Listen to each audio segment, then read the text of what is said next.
I'm so happy that we are here this morning. We have been talking to Megan and Patty about this masterclass for it seems like a while, so I'm so stoked to get them in the room to be presenting to all of you. My name is Shauna. I'm the community and events manager here at PreSales Collective, and I love Masterclass so much. And I love Masterclass because it's a great opportunity for our community to come together to have real live discussions about this work that we do that sometimes feels a little bit mysterious to us. And it's really a chance for us to have great conversations. So if you wouldn't mind going to the next slide, Megan, I'm just going to go over the agenda just a little bit for today. So we're going to be hearing from Megan and Patty for the first chunk of this call. Then we're going to go into group discussion and breakouts.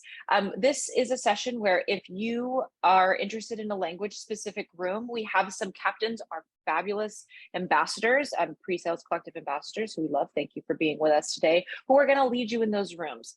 The options we have today are Dutch, German, French, and Spanish and English. So if you haven't already indicated what language you would like, please feel free to drop that in the chat. I will monitor that and put you in the correct breakout room. So we'll go into group discussion and then we'll go ahead and you'll wrap up in your breakups and we'll send you off 5 minutes early to enjoy the rest of your days. So before we get started, I do just want to say a huge thank you to our sponsor today, Reprise. Reprise is what makes this event happen. So thank you to that team for supporting PreSales Collective. And without further ado, I'm going to pass it over to Megan and Patty to get us started. Thank you both for being here. Awesome. Thank you. So, all right. Patty, you want to kick us off? Yes, ma'am. Thank you, Shauna. Welcome, everyone. Can you believe it is the last day of August? We are probably getting ready to have our pumpkin spice lattes for the fall. Do I get a thumbs up? Apparently, they're already back. Okay. They are. Okay. Yeah. They probably start in early August. That's great. I know. Just like Christmas shopping starts in September. So, yeah. All right.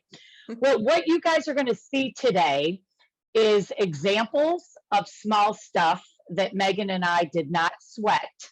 And we'd really like you to call out things that are less than optimal on our slides, because what we're trying to show is examples of things that just look sloppy. Excellence is our brand in pre-sales, your company's extended brand. We really wanted to show examples of excellence. And what we're doing is putting in some purposeful mistakes so you can see it along the way. So this is my opening slide. Welcome to Sweat the Small Stuff Masterclass with Megan and Patty. And I was going to say, I want you guys to tell me what is going on. Greg, you nailed it.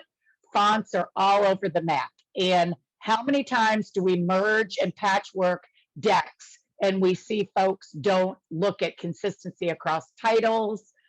And look at that PreSales Collective logo in the corner. Does anyone feel sick looking at how stretched out it is, right? The Alt arrow stretch key helps keep the ratios.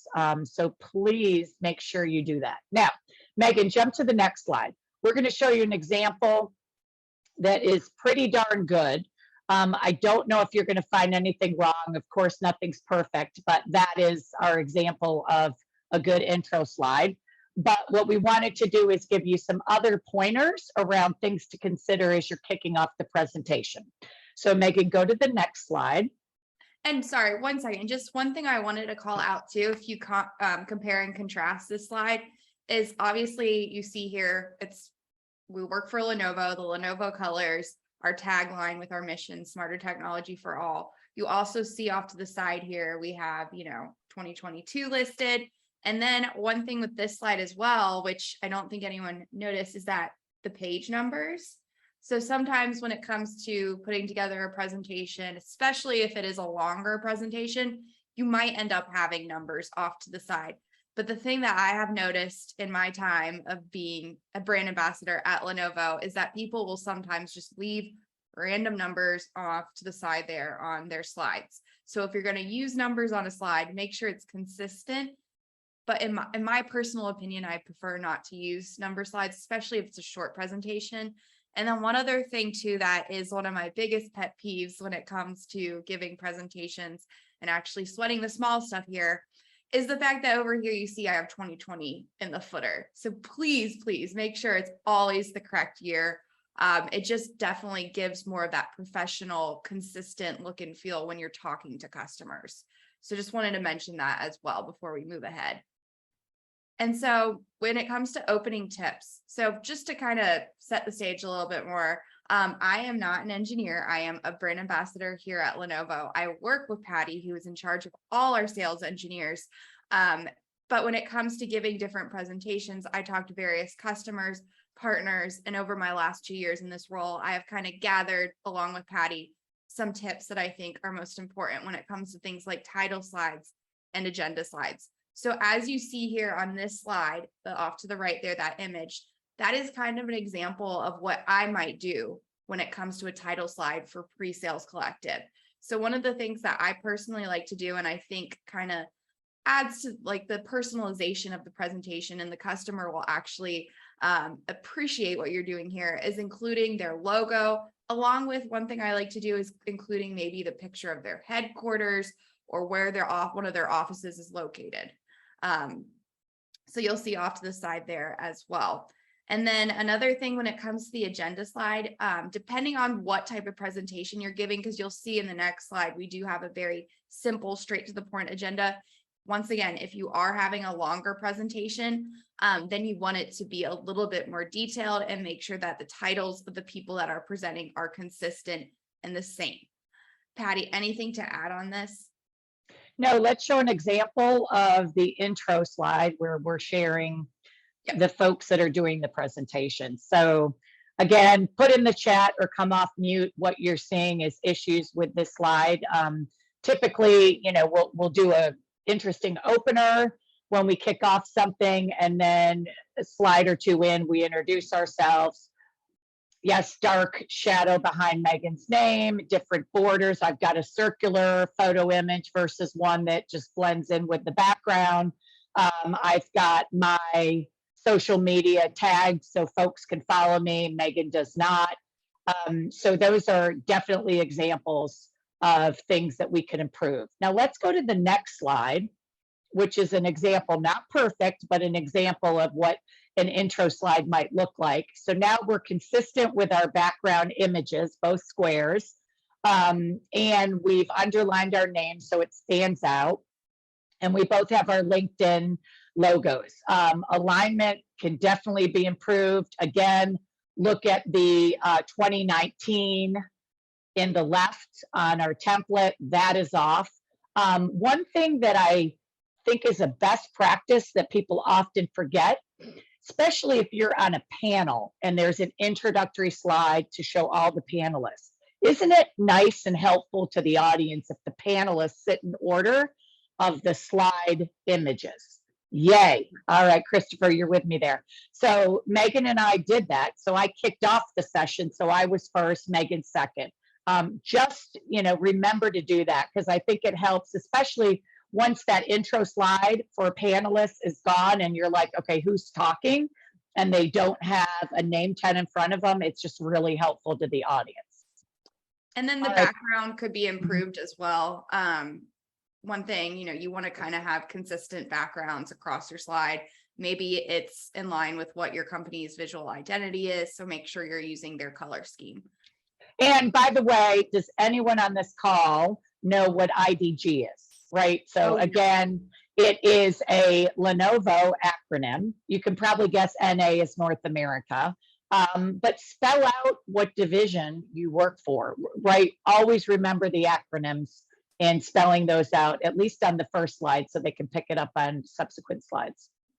And once again, just to reiterate here too, like the purpose of today's masterclass is sweating the small stuff. This is stuff that will make a difference when it comes to talking to different customers, giving different presentations, trainings, and whatnot. So these little things make a huge difference. So if we go on to the next slide, Patty, you want to talk about the agenda?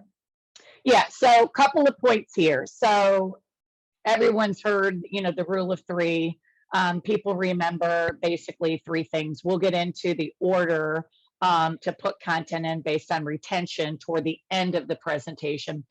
But what I did here is I just chunked up, there's 3 topics for today: why it matters to sweat the small stuff, visual best practices, and engagement, and retention techniques. What I did at the bottom of the slide, which I think is another cool thing to add, is just kind of that breadcrumb approach where you put the 3 different areas at the bottom, and then we put in a different font, maybe even bold it when we're on that particular session or section, excuse me.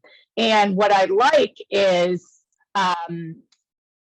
this will help your audience know where they're going, because we know anytime we're navigating through presentation, if people lose place and then come back, they need to know what section you're in. That's just a nice reminder at the bottom to say where you're going. Yep. So why does this all matter? So we kind of already talked a little bit about this, but one of the reasons why it matters is it reflects on your personal brand. So if you are trying to build your brand as a pre-sales engineer or whatnot, you know, you want your slides to look decent. You don't want them to look sloppy. You want to make sure they look consistent. And if anything, we've learned over the last 2 years with this pandemic and this move to giving a lot of different virtual presentations, audience are digitally fatigued. Like their Zoom fatigue is a real thing. So going back to what Patty said about the breadcrumbing is that you definitely want to start at the beginning with informing, educating, getting through those main points, because in the middle, that's where you do start to lose your audience. And then one thing with, you know, ending a presentation is make sure you summarize everything at the end, and always include a call to action. Patty, anything you want to add to that? No, and if you guys see anything that is not awesome on the slide, put it in the text. Again, we're sweating the small stuff here. Okay, next slide. Okay. So this one's an interesting one, and Patty will talk through this. Yeah, so certain instances where this has happened to her. Yeah, so one of the things I would say is, especially if it's an external customer presentation, these are examples. I've been doing this pre-sales thing for many decades, more than I want to admit. I've seen these things happen. Okay, Megan and I work for Lenovo. We had a presenter present an example of someone at a computer, and if you look real close on the back of that monitor, it says HP. They were presenting to Lenovo. You know, that is a no. You got to double check that stuff, because that's just not good. No. So, and you know, as small as that is, we all caught it, and then it was like, boom, you know, oh my God, can you believe that person, that the engagement was gone? Yeah. There was an example when we were working with GM, and the presenter was trying to talk about staying in your respective swim lane, and he shows the cars, and if you zoom in, you can see the Ford logo on the back of these cars. Again, you know, just trying to make another point, but go to the brand imagery and make sure you are aligned to the client you're speaking to. The upper right image is an example of what I have going on sometimes when I'm speaking to colleagues. Now that we have, you know, the smart frames behind us, and oftentimes they're spinning through different imagery. The example there, if you look behind the desk, we've got a beautiful sunset, but imagine if you're talking to a client and that's spinning with all different family pictures, all different scenery pictures, just very distracting. So what I would encourage you guys to do is think about what's behind you. I purposely put a PreSales Collective image behind me because I'm in an open house where I've got people walking behind me. Megan's got an excellent background, not distracting, not a lot of pictures and things that you want to hone in on. So just remember to make it minimally distracting. Back to you, Megan. Awesome. Well, I think this is actually, Patty, you're going to cover this around presenting data. So we didn't sweat the small stuff there, did we? No. That was my bad. Okay, know when it's your slide. Okay, So this is around presenting data. And there was a class that I went to years ago, and the instructor was a PR executive.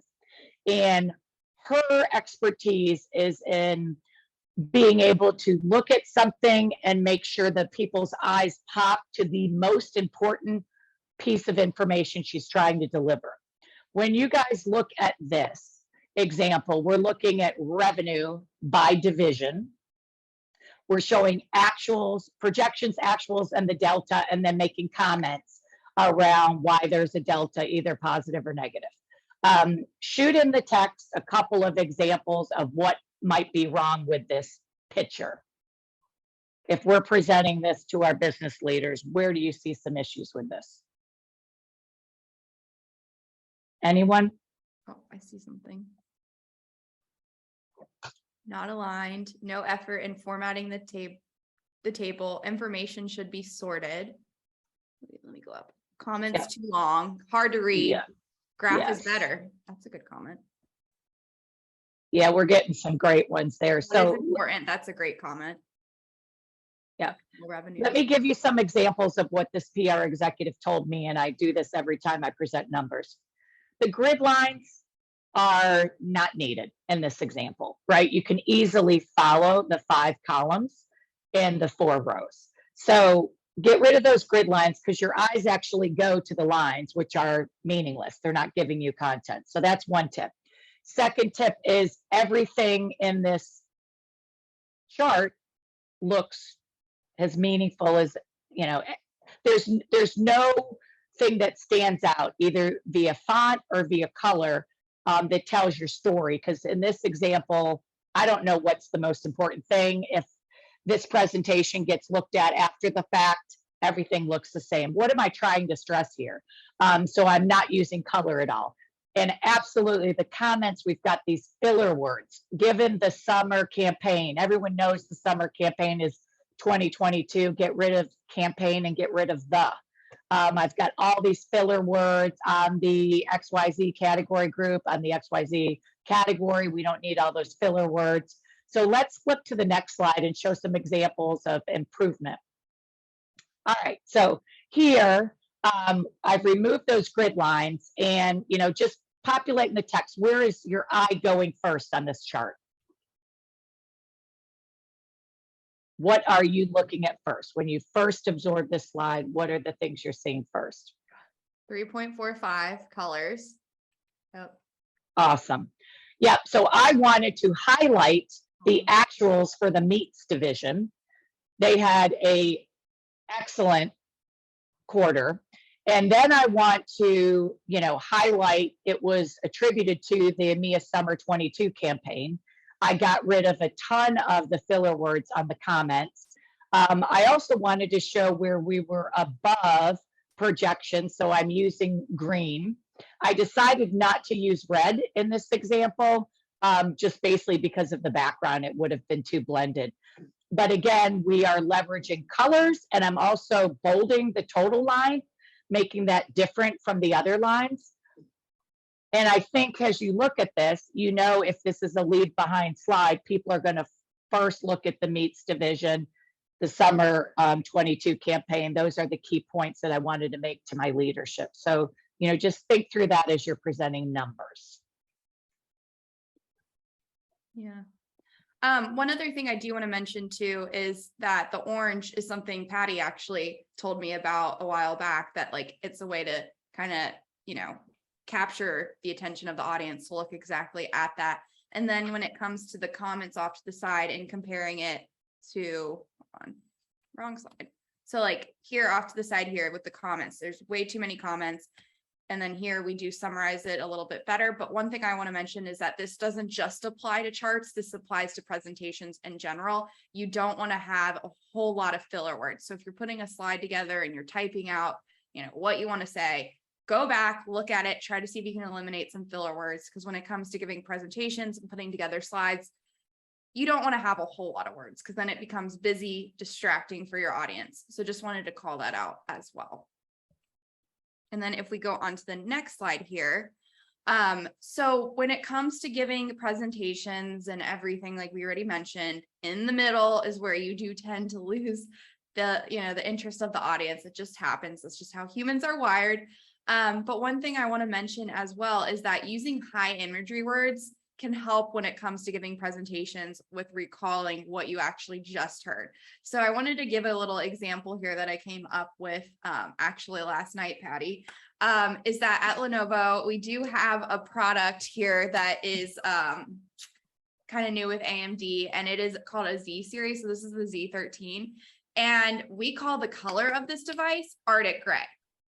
And then we do have another one as well called Vegan Leather Bronze. So I thought these were kind of good examples of high imagery words, because with Arctic Gray, what pops into your head? For me, it's an iceberg. So recalling the presentation, this will stick with you, the fact that I called this Arctic Gray versus just a gray color. So thought this was a great example when it comes to presentation recall tips. Patty, anything you want to add to this when it comes to maybe talking about this graph here on the slide? Yeah, just that these are studies that have been done through, the medical field. So it's proven. I actually have done surveys during my presentation where I throw words out that were used throughout the presentation. And again, there's this effect in the beginning and the end, people are remembering, and the content and the words used in the middle just get lost. So as you're thinking about whether it's a demonstration, a company overview, put your key points front and end. In the middle, another tip that we've learned is if you have like a slide background that is markedly different from previous slide backgrounds, it makes the audience wake up again. So if we all of a sudden inserted a white background, you guys would probably go, okay, what's going on? I think I need to pay attention. So, deviating from sameness is another trick in the middle of the presentation to help people stay engaged. Yeah, and that's one definitely I would use if you do have, so for example, like Patty said, if you were doing, say, a full product overview and it is a longer presentation, then definitely look at doing something like that to, like Patty said, wake up the audience, grab their attention again. And one thing I want to mention too is, and I want to go to our next slide, but actually, wait, let's pause there. So one other thing I want to mention as well is that when it comes to, which we'll talk about engaging in a little bit, but throughout your presentation, just try to ask questions to the audience, whether it be asking for their feedback on a product that you're talking about or what they thought of that demo, because just trying to keep them engaged and talking to you the full time that you're presenting really does make a difference with how the presentation goes. And then we're going to talk real quickly about one of my pet peeves, animation. So wait, let me go back because I do want to show.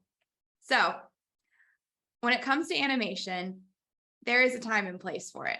So things like this, like that's fine. But when you do something where it, which I think it didn't because it's in Google Doc, but if you're just doing animation to do animation, probably not necessary, especially if we are in Google Docs for how we're presenting this. But if you're in PowerPoint, there's so many different types of like unnecessary animations where the words are bouncing in or flying in.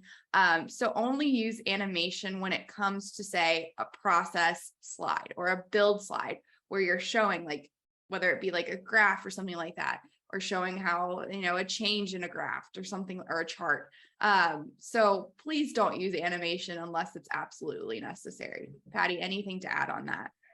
Yeah, and kind of along that point, go through the slide viewer mode to make sure, like Megan and I last night actually we animated a couple of things, and here we're talking about animation. We're like, get rid of that. So go through your slide in view mode to make sure that there's no, hidden surprises. And the other thing is, and most people have figured this out by now, but transitions. When you're transitioning from slides, you want to have consistency there. You don't want to have a wipe down if you're just, doing left and right, and making sure there's no automated mouse clicks in there. We've all probably been burned by that before. I think most people have removed that. I did have one in here, but we spoke quick enough that it didn't populate. But I wanted to share that example of just making sure that the transition is on mouse click. Yep. Okay.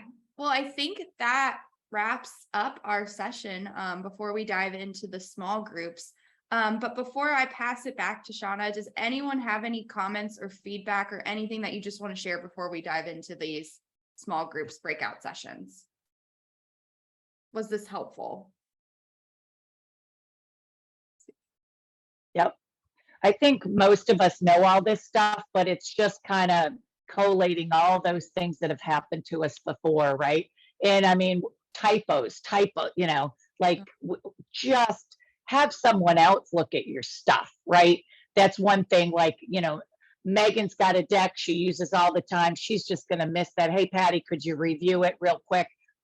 Just use the team to help deliver, the higher bar of excellence.